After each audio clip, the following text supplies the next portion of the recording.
December 7th, 1941, over 300 Japanese aircraft descended on Pearl Harbor. Bombs hit anything and everything, and Battleship Row becomes a 6-mile inferno as oil burns and steel bends. By the end of the day, more than 2,400 Americans will be dead, nearly 20 ships will be sunk or crippled, and the United States will be at war. But let's change one thing. Moored at the submarine base southeast of Ford Island is something no one understands. A 7,800-ton nuclear attack submarine from 2004, the USS Virginia, dropped into a battle it wasn't built for. So what happens when the most advanced submarine on Earth is unleashed during one of history's most infamous surprise attacks? Can it hunt down and destroy the Japanese fleet?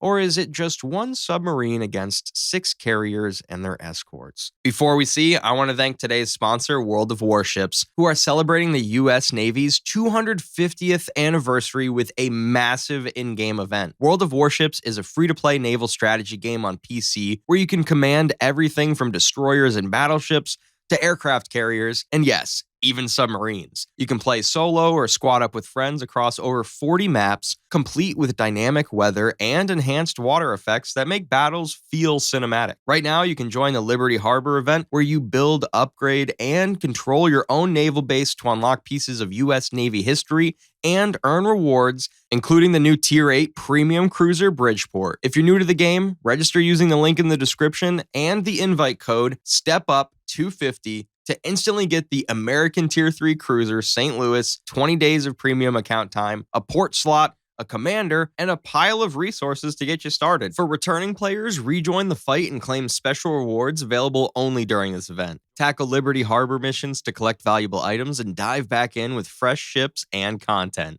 So if you love strategy, teamwork, and cinematic naval combat, check out World of Warships with the link below and help celebrate 250 incredible years of U.S. Navy history. The Virginia-class submarine runs on a nuclear reactor that can power it for 33 years without refueling, while Japanese submarines have to surface every day to charge batteries and can only make 8 knots underwater. The Virginia cruises at 25 knots submerged and can stay down for months. The only limit is how much food the crew brought. Its hull is covered in anechoic tiles that absorb sound like acoustic black holes. The pump jet propulsor is quieter than ocean background noise. In 1941 terms, it's a ghost that moves faster underwater than most surface ships. The weapons are even more terrifying. The Virginia carries Mk-48 ADCAP torpedoes, wire-guided intelligent hunters that swim at 55 knots and carry 650-pound warheads. One hit breaks a ship's keel. Compared to 1941 torpedoes, which are straight-running, unreliable, and prone to failure, the Virginia's weapons are surgical and deadly. 12 vertical launch tubes hold Tomahawk cruise missiles with 1,000-mile range. In 1941, the longest ranged naval weapon is a battleship gun that reaches 25 miles. The Virginia can strike targets in Tokyo Bay from Pearl Harbor. The sensors paint an underwater picture that would look like magic to 1941 eyes. Spherical sonar arrays hear a destroyer's propellers from 50 miles away. Computers process and track hundreds of contacts simultaneously. The periscope has thermal imaging and can see in complete darkness. But Admiral Chuichi Nagumo's strike force isn't exactly defenseless. 6 aircraft carriers, Akagi, Kaga, Soryu, Hairyu, Shikaku, and Zuikaku, carry 353 aircraft crewed by the best naval aviators in the world. These pilots trained for months, building models of Pearl Harbor until they could fly the route blindfolded. The fleet includes battleships, cruisers, and 11 destroyers armed with depth charges. The Japanese have active sonar, primitive by modern standards, but it exists. Their Type 93 long-lance torpedoes are ship killers that run 20 miles at 50 knots. Most importantly, they have the element of surprise. The Virginia's crew and the forces stationed at Pearl Harbor have no warning of the attack. 7:55 a.m. The first bombs fall. The Virginia's sonar operators hear explosions through the hull, deep, thundering impacts that shake the submarine even underwater. The crew races to battle stations. The captain makes the only smart choice: emergency dive. Staying surfaced means taking bombs meant for battleships. The submarine slips beneath Pearl Harbor's muddy waters to 60 feet, deep enough to avoid strafing Zeros, but shallow enough to use the periscope. Through the photonics mast, The crew watches hell unfold. The Arizona explodes. The Oklahoma rolls over. Burning oil spreads across the water as sailors swim through flames. The Virginia can't stop the air attack. It has no anti-aircraft weapons, but it can do something else. Sonar picks up propeller noise near the harbor entrance, a Japanese midget submarine trying to penetrate the defenses. The Virginia's fire control computer generates a solution in seconds. One Mk-48 torpedo speeds through the water at 55 knots.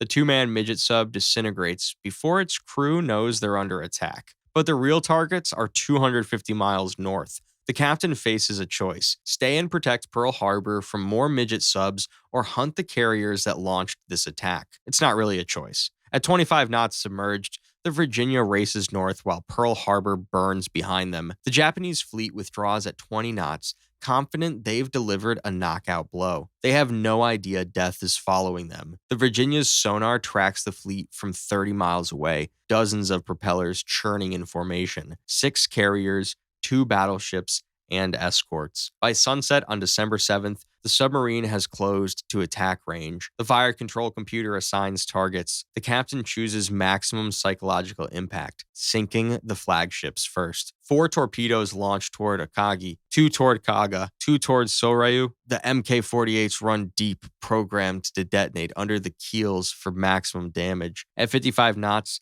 they'll impact in 3 minutes. Aboard Akagi, lookouts spot white wakes approaching too fast. Japanese torpedoes don't move like that. Nagumo orders evasive action, but a carrier at 30 knots can't dodge a torpedo at 55. The first Mk-48 detonates under Akagi's heel. The explosion breaks the carrier's back. The bow and stern actually lift out of the water as the middle collapses. Aviation fuel ignites as ammunition cooks off. Japan's flagship becomes an inferno. Kaga takes 2 hits amidships. The hull cracks like an egg, and 30,000 tons of carrier starts its journey to the bottom of the Pacific. Soryu's magazines detonate when the torpedoes hit. The carrier simply ceases to exist as a coherent object. 3 carriers are gone in 3 minutes. The Japanese escorts go insane. Destroyers charge in random directions, dropping depth charges blindly. They're shooting at ghosts. Their active sonar, with a range of maybe 2,000 yards, can't find a submarine that's already 10,000 yards away and diving deep. The Virginia goes to 400 feet. Japanese depth charges are set for 150 feet because in 1941, that should be the maximum dive depth for American subs. The explosions rumble harmlessly above, while the Virginia's crew reloads torpedo tubes. An hour later, they surface to periscope depth. The surviving Japanese ships are in chaos. Some are rescuing survivors, others zigzagging frantically. All are perfect targets. The captain considers using Tomahawks, but decides to save them. Without GPS satellites, they're less accurate. The Japanese surprised Pearl Harbor. Now they know how it feels. 4 more torpedoes streak toward Hiryu. This time, the carrier is ready, already turning, but it doesn't matter. The Mk-48s adjust course automatically, tracking the carrier's nose signature, and Hiryu breaks in half and sinks in 12 minutes. Shokaku and Zuikaku, the newest carriers, are racing northwest at flank speed. The Virginia follows. At 0200 on December 8th, 8 torpedoes seal their fate. The carriers that would have fought at Coral Sea and survived midway never make it past day 1. In one night, the Virginia has sunk all 6 Pearl Harbor attack carriers, but the submarine still has 18 torpedoes and 12 Tomahawks. The crew isn't done. By December 10th, Japanese battleships and cruisers are fleeing in all directions. The submarine picks them off methodically. The battleship Hiei, attempting to reach Japan, takes 3 torpedoes and capsizes. Heavy cruisers explode one by one. Each sinking spreads more panic through the Imperial Navy. The psychological effect is devastating. Japanese naval doctrine assumes submarines are slow and have limited weapons. Now they face something that hunts them faster than they can run, strikes without warning, and seems invulnerable to counterattack. Destroyer captains refuse to leave port. Sailors desert rather than face the ghost submarine Submarine. Word reaches Admiral Yamamoto. His 6 precious carriers, the core of Japanese naval power, are gone. Without them, Japan can't protect its conquests, can't stop American counterattacks, and definitely can't win the war. He famously said he could run wild for 6 months after Pearl Harbor. Thanks to the Virginia, he doesn't get 6 days. But the submarine faces its own problems. Every torpedo fired is irreplaceable. 1941 America can't manufacture Mk-48s, and while the nuclear reactor can run for decades,